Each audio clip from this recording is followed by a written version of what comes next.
Bienvenidos a La Gran Pregunta, un programa de Radio La Central, como siempre un programa sobre Estado laico, laicismo, escepticismo científico y todas aquellas cosas que nos interesan a nosotros los libres pensadores. Una vez más contamos con el apoyo y compañía en miembros de Sociedad Atea. Estamos con Ramón Badillo. ¿Cómo estás, Ramón? Hola, ¿qué tal? ¿Cómo estás, Nico? ¿Cómo está la gente de Radio La Central y también de La Gran Pregunta? Aquí felices de tener un nuevo invitado. Estamos junto a Alejandro Araya, quien viene a hablarnos sobre la regulación legal del Estado laico. Vamos a ir más a lo conciso, a lo concreto. Él trabaja en el estudio jurídico Ríos Bell, Araya y Asociados. ¿Cómo estás, Alejandro? Hola, Nicolás, muchas gracias por la invitación. Bueno, mucho gusto de tenerte acá. Consultarte primero, en tu visión, ¿qué te parece la regulación actual que hemos logrado realizar hasta el momento como país, como Estado, para enfrentarnos hacia un verdadero Estado laico más allá de solamente de lo formal? Bueno, antes que nada decir y explicar que el marco legal es una regulación piramidal, es decir, jerarquizada. La norma legal de mayor rango en todos los países occidentales al menos es la constitución política de un Estado. Luego, de menor rango, hay leyes orgánicas constitucionales, leyes de quórum cualificado, simples leyes, decretos, reglamentos. Pero desde el punto de vista jurídico, todo el ordenamiento, es decir, todas estas leyes que están debajo de la Constitución, tienen que estar en armonía con los preceptos generales que establece una Constitución política. La Constitución política es el acuerdo marco de una sociedad, es decir, establece el sistema de gobierno, cómo se van a resolver los conflictos, qué instituciones vamos a crear, qué mecanismos de control legal vamos a tener para controlar precisamente que la actuación de los tres poderes, del Ejecutivo, del Legislativo y del Judicial, sea obediente y sea coherente con este gran acuerdo social que se plasma en un documento que se llama Constitución Política.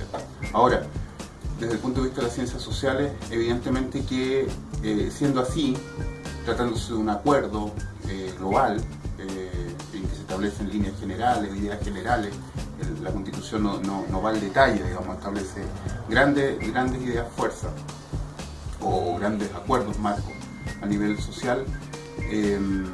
Evidentemente que el régimen jurídico es dinámico, es decir, lo que para una sociedad, o en este caso para la sociedad chilena, algo que era moralmente aceptable o ideológicamente adecuado hace 30 años atrás, no tiene por qué eso permanecer así para siempre en el tiempo. Y por eso es que las constituciones políticas, estos grandes acuerdos, van sufriendo modificaciones en el tiempo. Modificaciones completas o modificaciones parciales de determinados temas. Alejandro, y respecto a la constitución que hoy tenemos, que es la constitución del 80, que tiene una impronta bien conservadora porque se hizo en dictadura, entonces tiene una mirada, digamos, ¿no? Desde tu punto de vista, y sobre lo último que estabas comentando, ¿esta constitución aguanta otra modificación más como la que hizo Lagos, por ejemplo, importante en 2005, o definitivamente hay que hacer una nueva constitución completa? Lo que pasa es que, hay una situación que es paradojal, Ramón, y es que si bien la Constitución del 80 evidentemente tiene un problema en su origen, o sea, en el año 80 cuando se aprobó la Constitución no estábamos en democracia, no había padrón electoral, no había posibilidad de hacer propaganda a la gente que estaba en desacuerdo con el texto legal.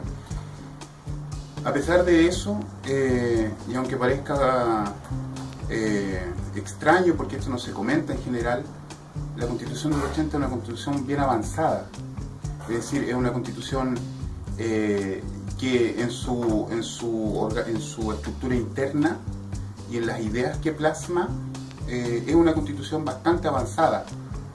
Se podría decir que es bastante democrática. Ahora, luego del retorno a la democracia en el año 90, hubieron estas modificaciones en temas, digamos, que eran que no podían mantenerse en el tiempo.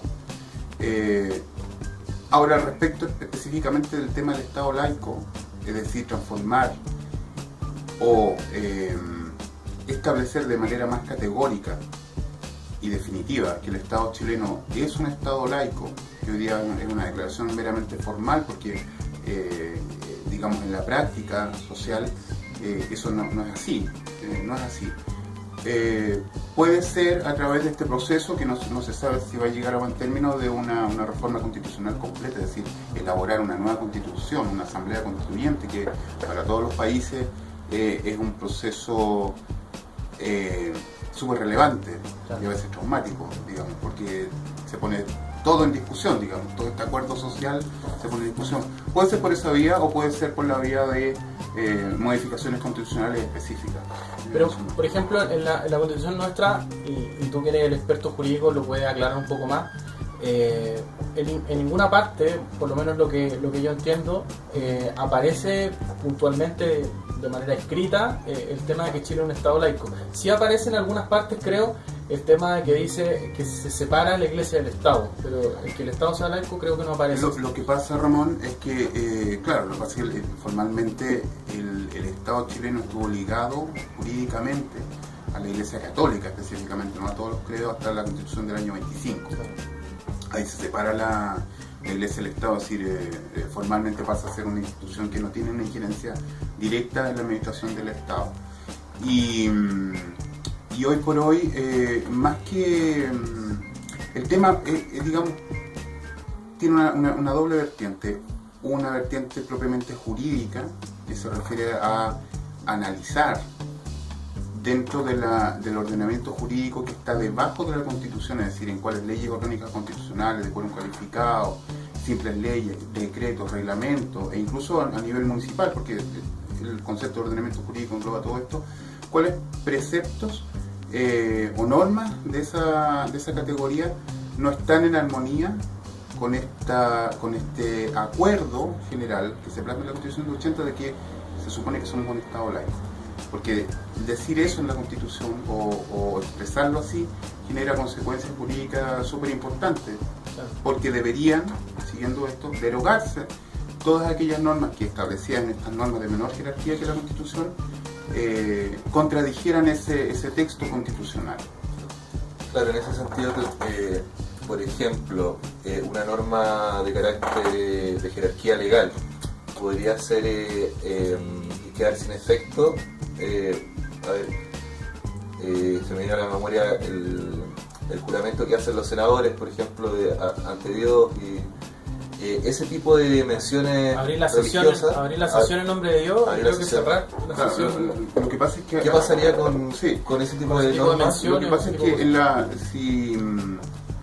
es discutible eso, o sea, uno podría decir que ese tipo de situaciones o algunas partes de la Canción Nacional o este decreto que establece la obligatoriedad de las clases de religión en los colegios y así varias otras normas contradicen el texto constitucional y por ende deberían ser derogados para dejarlos en armonía con la Constitución. Pero hay dos situaciones que son importantes de entender.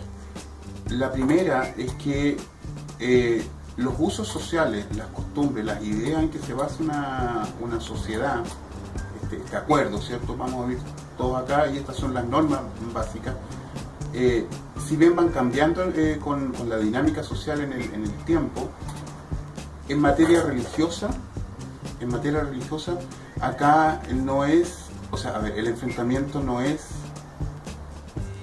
con la Constitución del 80, sino que desde el punto de vista social, ya no jurídico, hay un tema, hay un debate, hay un conflicto entre una cultura que es la chilena y bueno, la latinoamericana, que está impregnada del catolicismo español, digamos, de los conquistadores, que además es sincrético porque aquí habían otro tipo de religiones que siguieron celebrando sus ritos, pero encubiertos a través de la religiosidad católica. Claro, y además la católica absorbe algunas cositas de... Claro, y además está, junto con eso está todo el contenido moral, digamos, la moral que general tiene una impronta y tiene un sesgo absolutamente católico, digamos, ¿me entiendes? De lo que vamos a denominar moral. Ahora, el tema es que, claro, como la sociedad chilena y latinoamericana en su conjunto ha ido avanzando con los años, con el tiempo, lo que ayer era correcto moralmente, hoy ya no lo es tanto y se están abriendo